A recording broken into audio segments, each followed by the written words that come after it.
On this episode of Hill City Happenings, we take a look at the new rebranding for the city of Lynchburg. Also, we learn more about the Miller Center Nature Zone. Coming up next.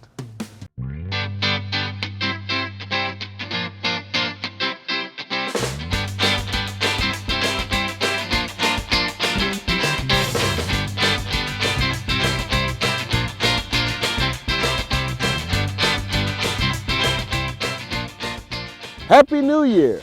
I'm your host, Shaquille Cook, and this is Hill City Happenings. If you visited our city's website, you may have noticed a change. The city of Lynchburg has recently completed a rebranding, while our logo, colors, and messaging has been refreshed. You may wonder, how did we go about creating a new logo? We considered our previous logo and wanted to ensure that we captured the brand equity in the city's existing logo, the skyline, the river, and other uniquely Lynchburg assets. We tested 3 logo designs along with positive messaging about the city as a vibrant, positive, appealing place to live, work, play, and do business. You'll see the new logo appear on city materials, our website, social media channels, and other digital engagement tools. Though the website is brand new, the functionality and accessibility is user-friendly for all. Would you like to pet a turtle, feed a snake, or just take in natural sights?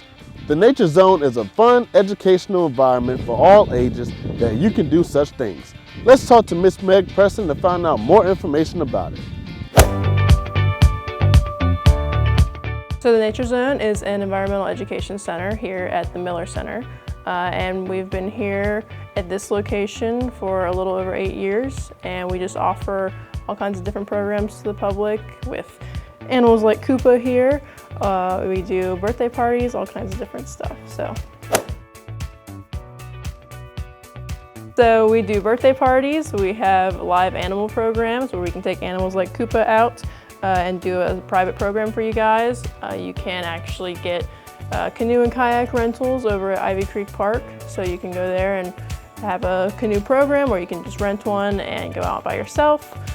We also can privately rent the facility, so if you want to just come in for the Nature Zone, if one of our programs or other requestable programs don't meet the needs that you're looking for, then you can actually rent out this space and come another day. So that's like our open hours. We would open it privately for you. So we call it adoption. I do want to say that doesn't mean you get to take the animals home. We have a very special home here for them, so they need to stay here so we can care for them the way that they need to be cared for, because some of our animals actually, they have special permits that allow us to keep them here, so they're not actually pets. Koopa was a pet, so you could go out and get him, but some of our other animals like the mud turtles and stuff you need special permits for. But you can adopt by donating to us, and so that helps us feed them either for a week, a month, or a whole year. And so you get different privileges when you do choose to adopt. So you might get your name up on a wall, you might get a picture. It just depends on how much you want to give.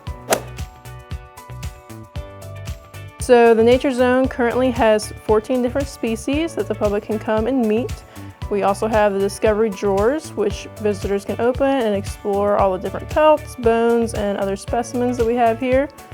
We have been in this current location at the Miller Center for 8 years, but we've been helping provide environmental education for the community for many years.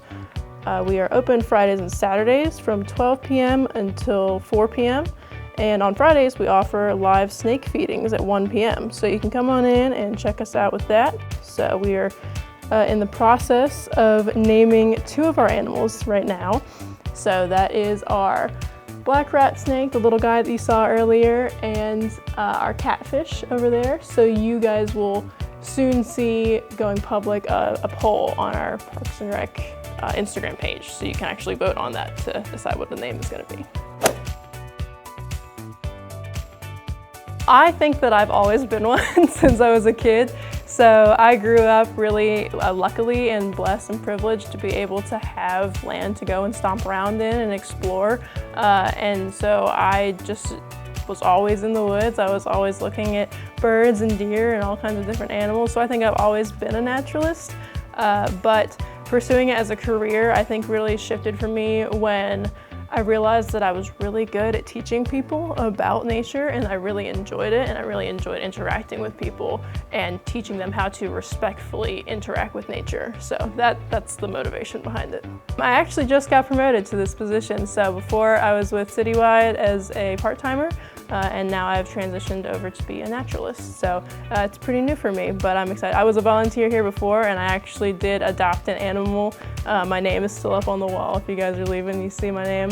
And so I was a volunteer here before I even started working here, and it's just been a process of getting the job that I wanted. So I'm really happy to be here. My favorite things about the job are definitely interacting with animals, because it's not something that you get to do every day. You know, I don't really love the idea of sitting behind a desk and just staring at a screen all day, which is still part of the job, but I like to be able to get out and interact with animals, teach people about animals. But my favorite thing overall is always going to be educating the public on environmental issues and just resources that they can use to enjoy nature more and to become more nature oriented, because we have so much to offer here. So we're in a really good location to be able to appreciate all that we have. A comprehensive plan is a long-range, high-level planning document that addresses topics like land use, development, the natural environment, transportation, and resource utilization within a community. The plan is the city's vision for what it wants to achieve in the next 20+ years and includes strategies to achieve that vision as well. A comprehensive plan serves as a decision-making guide for changes to our environment within the city, and is used as the basis for regulatory tools such as our zoning and subdivision ordinances. The city is currently in the public engagement phase of our comprehensive plan update, where your input is needed. Please visit the plan website at lynchburgtogether.com and take the survey. Your input is vital to the creation and success of the plan. We want to be sure that the vision and goals of the plan align with the future that our community wants to see.